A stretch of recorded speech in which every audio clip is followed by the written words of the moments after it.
Pinuri ng Philippine National Police ang ipinakitang malasakit ng isang pulis matapos nitong tulungan ang isang matandang babae na hirap tumawid sa Quezon City.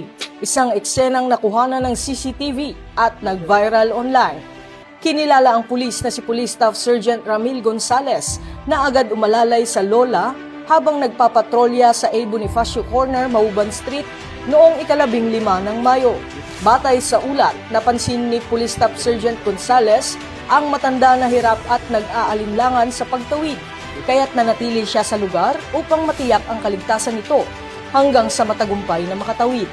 Ayon kay Police General Jose Melencio Narcatas Jr., mahalaga ang mga simpleng pagtutulong na nagpapakita ng malasakit at tunay na diwa ng paglilingkod ng kapulisan sa komunidad. Mula rito sa PNP National Headquarters, ako ang inyong PNN correspondent, Patrolman Don Brosas, alagad ng batas, tagataguyod ng Balitang Pulis.